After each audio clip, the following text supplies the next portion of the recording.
3, 2, 1. Welcome to EnigmaCast, nerds. You guys sent me a lot of messages asking me to go live more often, so that's what I'm actually doing. Going live more often, at least once a month anyway. So tonight we got a good episode that came across my desk a long time ago, actually, before I moved down here to Florida. And it's something that I've been sleeping on, not doing a lot of research on. But then, since I have more time on my hands down here and able to do the proper research, I dove into it. We're going to be talking about the legendary Flatwoods Monster. And I got to tell you, if you've never heard about this Flatwood Monster before, it's actually pretty wild. It's a pretty wild story. And I'm kind of looking forward to getting into it with you guys. But before we do that, quick announcements. We have actually started a sister channel called the Enigma Daily, where we do quick 8, 10, or 15-minute videos where we talk about current events that are going on around the world, strange stuff going around the world, not the new stuff, but strange, our type of stuff going around the world, every day, Monday through Friday at noon. So do us a favor, on the landing page of this YouTube channel, you'll see the new page actually being, promoted. Do me a favor, click on that, go over there and give us a follow, and let's get into this. Are you ready? Here we go. Here, 1 second here. Let me click, click, click, click, click, click, click. Looking good, looking good, looking good. All right. So, you know how we do around here. We're going to give you the who, the what, the when, the where, and unfortunately, we don't really have the why. So, let's start with the when. The when, Friday evening, September 12th, 1952. This actually has a lot of detail in it. 7:15 p.m. around dusk, right?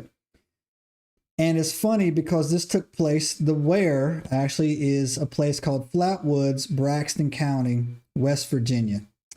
And specifically on a hilltop of a local farmer, I want to get his name right, G. Bailey Fisher's property, right? And this actually took place during a larger, more concurrent strange streams of events that took place in 1952 in this place called Braxton County, right? It's very weird. And as we get into the story, you'll see why. Now we're going to do the who. This Flatwoods Monster story actually has a lot of witnesses. It's definitely would be considered in modern times a mass sighting, right? So bear with me as I read through the names because I want to give these people a proper shout out if they're still with us on this earth. You got brothers Edward May, known as Eddie. You got Fred May, wait for it, known as Freddie. Their friend Tommy Heyer. The boys Nell Nunley, Ronnie Shaver. Their mother, Freddie, and Eddie's mother, May. A 17-year-old National Guardsman named Eugene Lemon, who goes by Gene. Not very original nicknames, West Virginia. You guys need to do better with that. And a dog, the family dog. Now, those were the who, that's the where, and that was the when. Basically, 1952, Braxton County, West Virginia, and summertime, and it's pretty crazy on there. This is actually a pretty wild story. If you've never been to West Virginia before, it is actually the only state that's completely within the Appalachian mountain range, the whole state. And that right there in itself lends to some credibility on the stuff that goes on into West Virginia. Griff chiming in. Hey, Griff, long time no see. Griff has actually been to Flatwoods, West Virginia. So if you got any questions about the local scouting, hit Griff up in the comments down there below. I've been to West Virginia a couple times. I've been in the woods in West Virginia a couple of times. I grew up in Upper East Tennessee on the west end, right in the middle of Appalachian Mountain Range, in the Appalachian Mountains, on the border of North Carolina and Virginia. And I will say that the woods have a different feeling. If you've never, and the Smokies have a different feeling than normal woods. And it's the exact same feeling if you've ever been deep in the woods in West Virginia. There is a heaviness about it. There is a energy, if you want to say. There's a vibe. And it's different than, other woods that I've been in and, that weren't in the Appalachian Mountain Range. Now, let's get into what happened here. Let me set this up for you. So basically on September 12th, 1952, in a little town of Flatwoods, West Virginia, Braxton County, a few boys, were outside the local school grounds, and they were just tossing a football around. It was Eddie May, Freddie May, and their friend Tommy Hyer. Or they were just outside playing, right?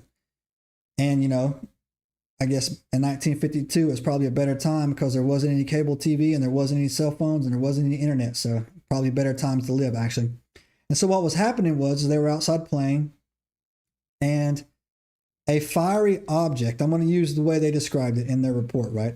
A fiery object shot across the sky. Not real quickly, but it was not moving too slowly either. It was at a steady pace. And the boys saw it. And the fiery object landed or went down. I couldn't find in my research if it made a booming noise or it made a crashing noise or something like that. But it landed over by this farm, right? The farm that it landed near, I want to give him credit here. Again, it was by local farmer G. Bailey Fisher's property is where it landed, right? They saw it go down. And so the boys noticeably were a little startled, right? And this was, back when, the Cold War was, probably in full effect, and, they didn't know what was going on. They probably just thought they could have got attacked. Who knows? But what happened is they go back to the house, and they go back to the house and they tell their mother, her name again here, Kathleen May, right? And Kathleen May took this very, very, very serious. In fact, she kind of went out and rounded up a whole little posse, right? And so what she did was she went out and she goes she goes out and she gets the following people: Eddie, Freddie, Tommy Hyer, their mother Kathleen. She brings the dog. They go and get Neil Nunley, the neighbor's kid, and Ronnie Shaver, and a 17-year-old National Guardsman named Gene Lamone, right? And they call the sheriff, right? But they don't wait for the sheriff to come. They start making their way to, Farmer Bailey's, what I'm going to call him, man. Farmer Bailey's property. They started making their way to Farmer Bailey's property. And as they're approaching, they're going up, what it says, they're walking up some hills, right? So in my mind, I'm envisioning, a typical, country setting over there, not a lot of roads, dirt roads or whatever. And they were going around and they were coming up on these hills, right? Misty, how you doing? Checking in? Visit the Flatwoods Monster and Bigfoot Centers in Sutton, West Virginia, Griff says. Check it out. Griff would know. So anyways, the little posse is walking up over the hill, right? And when they get to the top of the hill, they start noticing, and this, again, it's getting dark now because the initial sighting was at 7:15 p.m. dusk in September. So around 8 or 8:30, it gets a little bit, starts getting, dark. Not completely, but dark enough. And what the reports said is that the boys noted, the whole crew, they noticed a kind of a mist. And there was conflicting reports later on. Again, this was, good Lord, freaking 70 some years ago. 73 years ago. The boys know, some reports were saying that it was a red mist. But most of the reports that I read when I dug in this, I try to triple source everything, said just a mist. Okay, so a mist was there. But either there was some type of red glow behind it. And then they all stopped and they noticed it. And then all of a sudden, man, it's hard to describe this thing. I do a lot of research and I've talked to a lot of people who have had a lot of experiences. I've had some strange experiences happen to me, but I've never heard anything described like I'm about to tell you. They described this thing, right? And so Gene, the National Guardsman, had his flashlight with him. He's scanning the mist, and all of a sudden out of the mist, a 10-foot tall thing started floating towards them. And they described it as having a spade-shaped hood, right? A glowing red face with piercing eyes, claw hands, and its body seemed metallic with a skirt underneath it, with no feet, and it was floating. Now, normally on these episodes, I just use my verbal skills to describe it for you, but this thing was so foreign to me, I'm going to show you what it looked like. A little, with the magic of my button here, this is them. I don't know if that's Freddie or Eddie May right there, but that's their mother, Kathleen May, and that's one of the boys. And this is what they drew. And if you look at that paper is probably about a 3-foot tall piece of paper, and they described it. And they even, if you look to the right side of it, I don't know if my mouse cursor will show up right here. If you look right here, they actually put a man there to try to give you a size estimate of what the creature looks like. I've never heard of a cryptid described this way, and I've never heard of a alien described this way, right? Now, this isn't the only strangest, his appearance is not the strangest thing about this.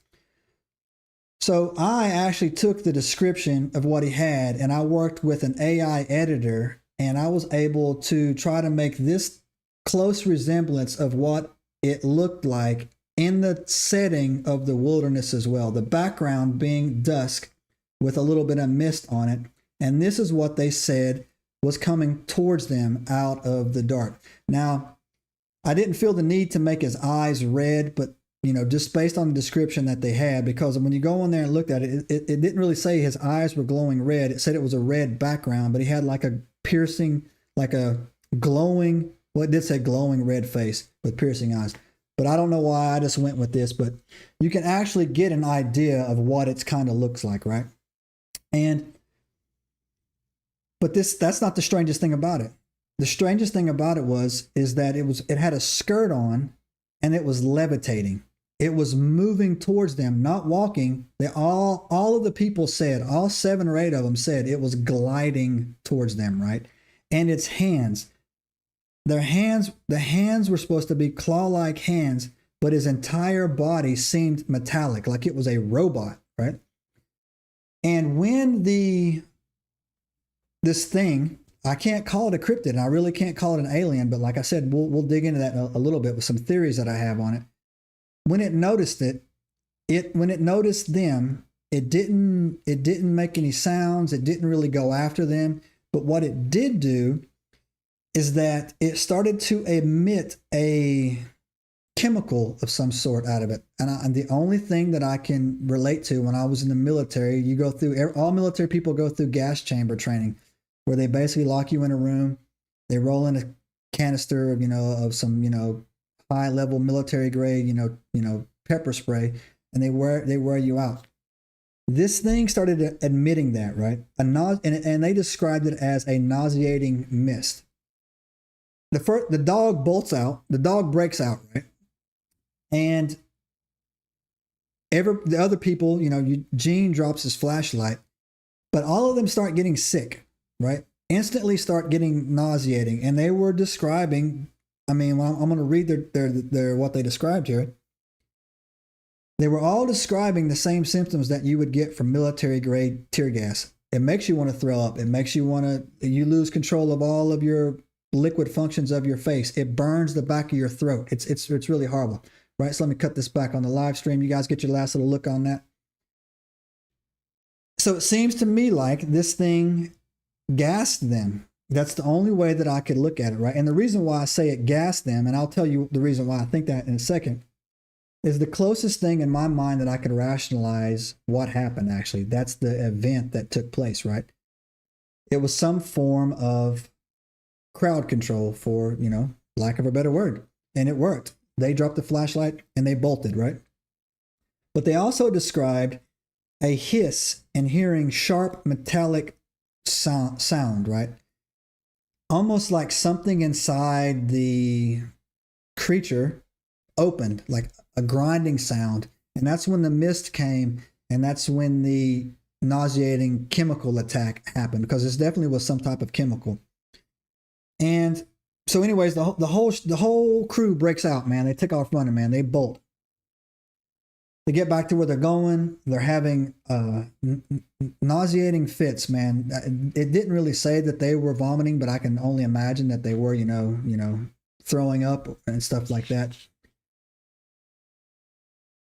But that is actually the exact same things that would happen to you if you get into what's Griff say? Yep, I love CS and CN gas. I smoke that stuff. That's what it is. So Griff has some experience with CS gas. Yeah, CS gas and CN gas, right?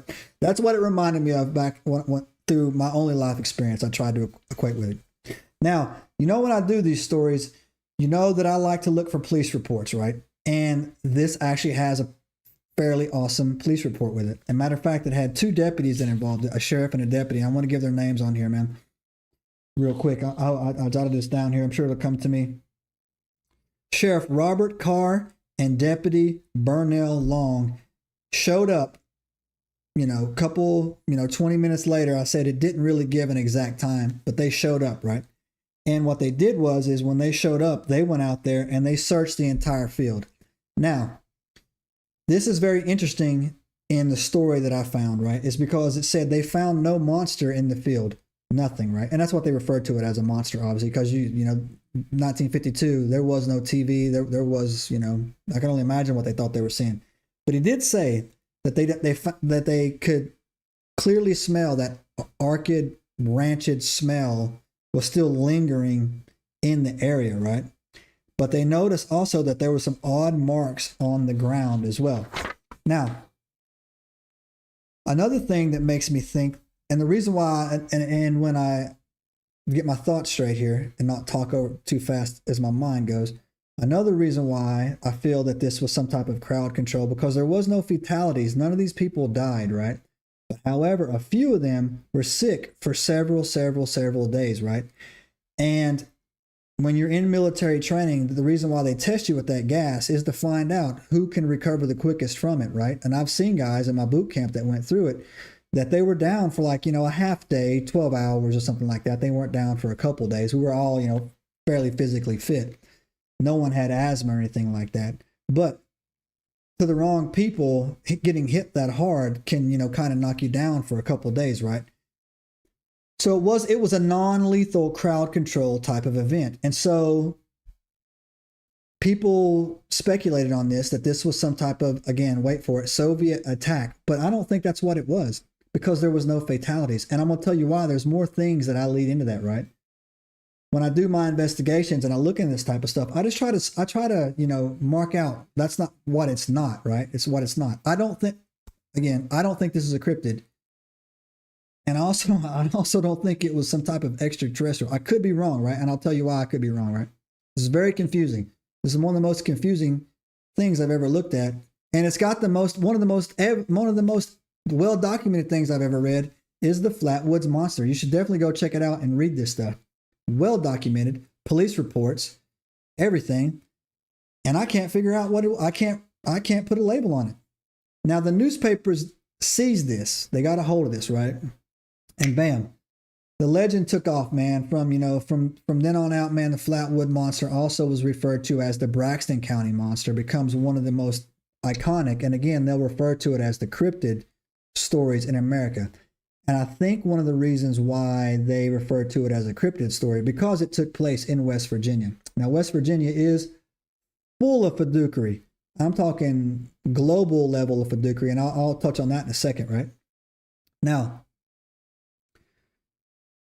another reason why that I'm convinced that this was something that doesn't fall into the cryptid category or the extraterrestrial category is because the famous Ace of Spades look on this head. I want to show that to you. I'm going to show you that again.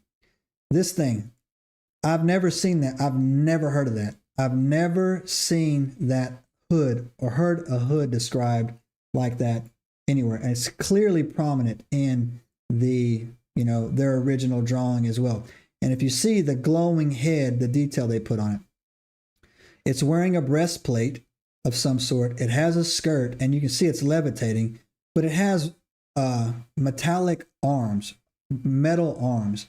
And so that right there leads me to, with some pattern recognition, I covered a case called the 1973 Pascagoula UFO abduction story about these 2 good old boys down there in Pascagoula, Mississippi, who were fishing one night, and they got rolled up on by, an extraterrestrial craft, and it abducted them.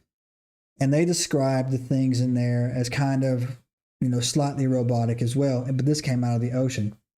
The way that this drawing looks to me is that looks like a robot of some sort. It looks like and the way that it utilized non-lethal crowd control. I'm sorry, that's my military coming out right there. Non-lethal crowd control to drive them away, not engage them, not hurt them. Again, makes me think that it's something different, right? And that ace of spades hood, I just can't wrap my mind around that, man. I can't figure out, that detail on that, right? And another thing that they got picked up on was the original drawing. The original drawing, when they went through it, was only done once. It wasn't something that was like, laid out where they practiced it or whatever. They laid it down, they drew it out, and this is what they saw. Everybody agreed this is what they saw. So it wasn't like the hood was added as the legend grew. Because sometimes, obviously when legends grow, man, things happen. But this had no, embellishment put on. This is what they saw. This is how they described it, right? And again, the people that got hit, they reported sore throats, nausea, eye irritation when they were exposed to that mist. That is gas. That is crowd control gas, CS gas right there. And so when the event happened, it drove them away. And when the police came there, they found physical evidence of something taking place in there. And they couldn't, obviously it was gone.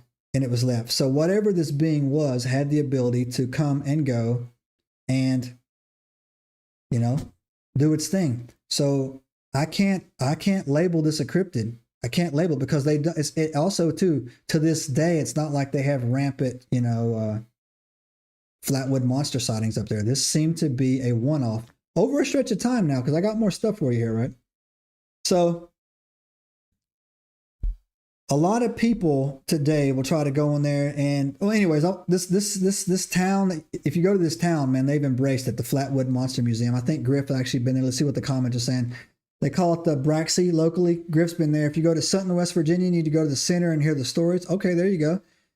And if you lived up this way, I tell you all to go over there. Yeah, so highly recommend it. It's funny because I lived in Virginia for like the last 3 years before I moved to Florida. I didn't even know this was a thing, or I would have totally went over there and checked that out, man. Thanks for putting that in there, Griff. So now I'm going to give you a little bit more details about this bad boy that I find are interesting, because that's what I do around here. First of all, I'm going to dunk on some people. They did not even really try hard to debunk this. They try to tell these people that what they saw was a barn owl, right? And I'm just like, you got to be kidding me on that. They didn't even try hard with that. They tried to tell them that they saw a barn owl. These two guys named Joel Nickel for Skeptical Inquirer, possible barn owl perched on a branch, and the flashing light beam with foliage behind it could produce the hood and claws. First of all, there was an old magazine that used to be in grocery stores. I don't know what it is, man. It's called the National Enquirer. The National Enquirer, I was naval intelligence for 9 years. The National Enquirer was 100% a CIA counterintelligence operation. And what they would do is they would take these little weird things that we all know is true now. We all know it's true. But back in the day, they would take these things and then they would make them so embellished, so crazy that people would laugh them off. And it would be at every register checking out in the grocery store that you could just sit there and just read on the front page, right? Never trust anything that the National Enquirer ever says. In fact, if they say it, you know that it's true, right? But also at the same time that this crash happened, this is why I know it wasn't a barn owl. Similar meteorites, not encounters that took place in Braxton, but they were seeing the same meteors go over Maryland, PA, and West Virginia, right? And so a lot of people will refer to that meteor that went down as a crash. I don't think it was a crash. I think it might have been just coming in a little bit hot, right? But I don't think it crashed because they didn't report hearing a boom and there was no wreckage, right? And, if something would have cut through the farm field, Farmer Bailey's farm, they would have seen it, right? Now, Project Bluebeam actually went out and took a look at this, right?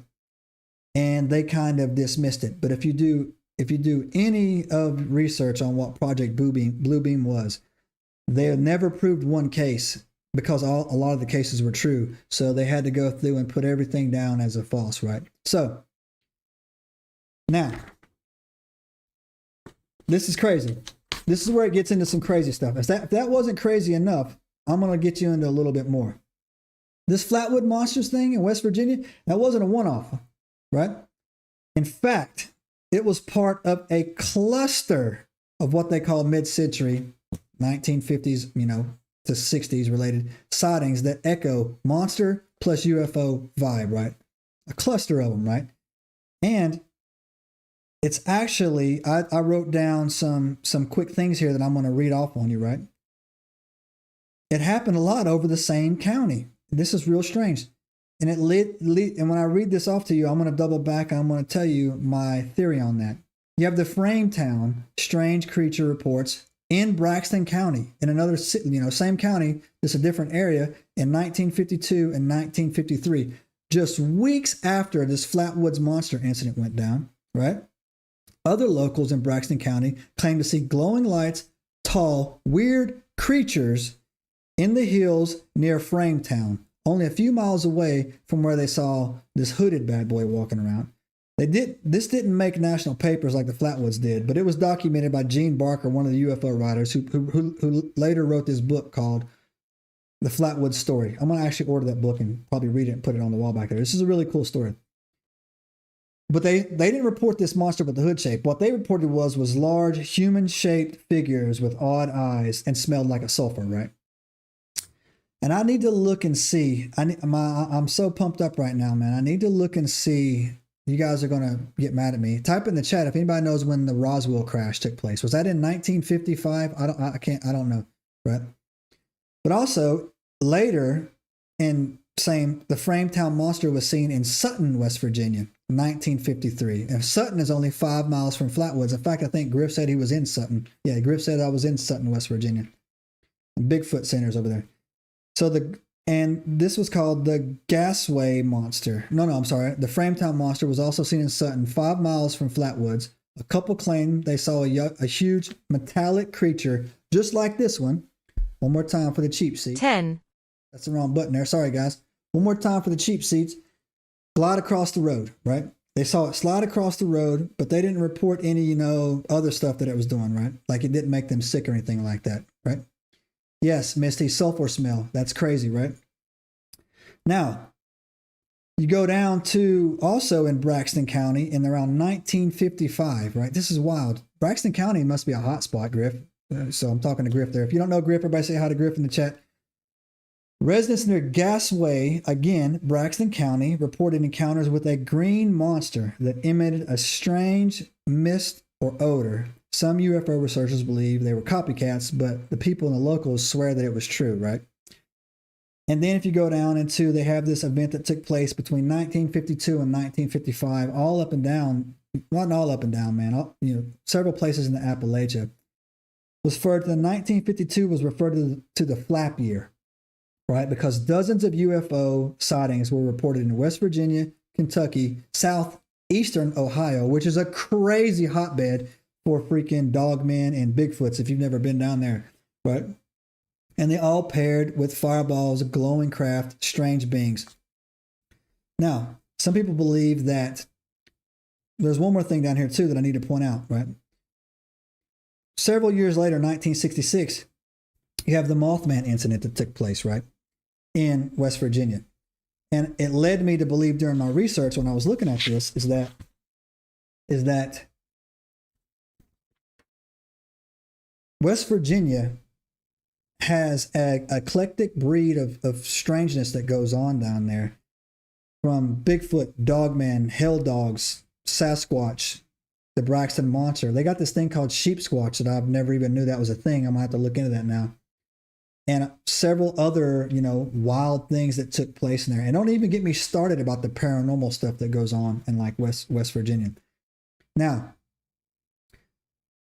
I was always under the impression that the Mothman was a cryptid of some sort, right? But there are strong, I wouldn't call them arguments. I would say theories that to say the Mothman was actually some type of interdimensional, type of being, right? And he would fall more under the UFO category than the cryptid category as well. But I'm going to give you my theories on the good old Flatwoods Monster right here. I'm going to give you my theories on this, right, to me. And You guys might not know it, but I'm kind of do some nerdy stuff in my off time, right? This thing reminds me of a probe of some type from Star Wars.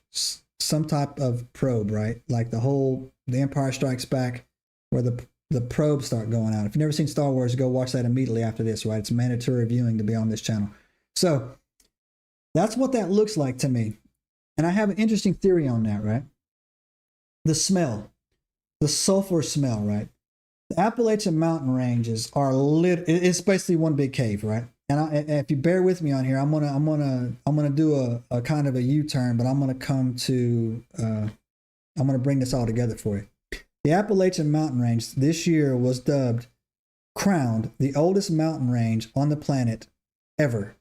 It runs from the eastern part of Canada all the way down to Georgia above ground. Below ground, they found caves that go down to Alabama, but I'm telling you, those caves go all the way out to Louisiana, and they go all the way out to the Gulf of America. I actually thought that the flooding that took place in Upper East Tennessee could have been waters coming through the Appalachian mountain tunnels from the Gulf, but it wasn't salt water, so I don't really know. During the flood, it talks about Noah's building the ark out of gopher wood, and they'll try to tell you that gopher wood only grows in Florida. I actually believe it when they say that, and they'll try to say that that Noah built that ark in Florida. Maybe, but Florida wasn't where Florida was right now. I don't believe the Earth is 6 billion years old. I think that when the flood took place, we had one central round body of land, and the flood was so violent. The waters came up from the earth, out of the heavens. We had the younger, driest asteroids hitting us. We had what was called this thing called Earth crustal displacement took place. That's why Antarctica appears to be flash frozen. That it actually ripped that continent apart, right? But the Appalachian mountain range was already formed. And when it shifted over, so yes, the ark was probably built from gopher wood out of Florida, except Florida wasn't where Florida is right now. After the flood, it was. That's how devastating the flood was. And again, no one's going to challenge me on this, because if you go, they've already found 2 miles down in Antarctica, they found, woolly mammoths with vegetation in their stomach, tropical environments. Antarctica it used to be tropical. It was flash frozen because within 6 hours or half a day, it got slung across the earth and was at the bottom of the world. And there's a black pyramid down there that's probably, that's a whole nother story. We'll get into that later. But now, the Appalachian mountain range stayed intact, and they slid over with the Americas. It's littered with caves, and I mean littered with caves. You have no idea the cave systems that run through North America. You have no idea unless you've been in those caves. If you're ever on 81, driving up and down, if you've never been on 81 before, guys, it's primary way to go. I used to go up from Tennessee, Virginia, little bitty tip of West Virginia, and keep going up to Pennsylvania. Stop in some of them caverns and go in there and look at those caverns, man. They're pretty cool. Shenandoah, go look at those caverns. Now I'm bringing this all back around. Deep in those caves smells like sulfur. Deep in those caves, has that odor about it, right? Some Bigfoots are reported to smell like rotten eggs. Bigfoots, in my own opinion, in my research that I've done, in the interviews I've done, they live in the caves. They live in the cave systems, right? I think Bigfoots actually hibernate, and they that's why you don't see them sometimes. That's just my opinion. But they have a stink about them, right? They smell like sulfur because that's in the caves, right? So now these people are reporting seeing these things coming, appearing in West Virginia and having this sulfur about it, right? And when I did my research into the moon-eyed people that are in, south, eastern Ohio, East Tennessee, West Virginia, they basically described them as how some of these people were describing them as, like these, big-eyed, gray things, right? The moon-eyed people, right? So I don't think this thing came from outer space. I know that there was this meteorite thing that took place, right? I can't really explain that, but it might have came from somewhere else along the Appalachian mountain range, and that's where it got where it was going. And for some reason, it was doing something in Braxton County for something right there. And that's the thing that gets me hung up on this, man. I can't put my mind around it. I can't wrap my mind around it. It's not a cryptid like I've ever heard. It's not an alien like I've ever heard. But I will say this, guys, and as I wrap things up around here, this story is freaking amazing. This world that we live on, we have no idea how great it is and how amazing of a place this is. The mysteries that we get to unravel and look into right now with all the truth that's taking place and going on in this world right now is amazing. So highly recommend going and doing your own research on this Flatwoods Monster. I will be ordering that book. Let me give this guy a quick shout out real quick out of my notes right here. I'm going to order that book here as well. Let me find his name real fast. Oh my Lord. Sorry about that. Sorry about the Flatwoods Monster Museum. It's going to be, and I can't find it. Anyways, it's in my notes. I said it in this video. Somebody put it in the comments.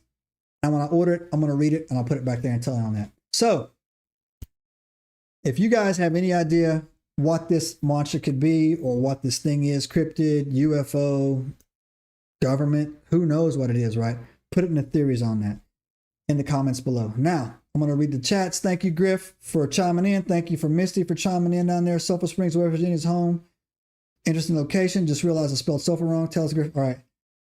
The Green Bear Resort, old government hideout for nuclear war. All right. There you go, Griff. Griff's telling you where to go. Read the comments on that. I did change some settings so that the live replay will go. I don't know why I didn't have that before on this lives on that. So, you know how we do around here, guys. Going live once a month to interact with you guys directly. Again, I just launched a new channel called the Enigma Daily. It's on my landing page. Click on that. Go over there and give us a follow. That is a day show that I do on Monday through Friday. I'm going live for 10 minutes only every day at noon. And I'm talking about conspiracies, which I don't talk about on this channel. Conspiracies, historical lies, UFOs, cryptids, you name it, over there recently as it happens. I'm also pulling BFRO, which is the Bigfoot researching reports up there as well, to put on that. It's a brand new channel, not even 2 weeks old. Go over there and get your one-hit wonders on that. So, you know how we're doing around here. Thank you guys for tuning in. Thank you so much for tuning in. Please give us a subscribe. Please give us a thumbs up. Please give us a comment and let us know the channel is really doing well. I checked the algorithm today. Our analytics are good. We're growing. I got some amazing guests. I'm talking amazing guests coming up in the next couple of weeks. You guys are going to love it. All right. So, you know how we do around here, nerds. That's all you get for $1. And we're out. Subscribe now and turn on the notifications to join us on this extraordinary journey into the unknown.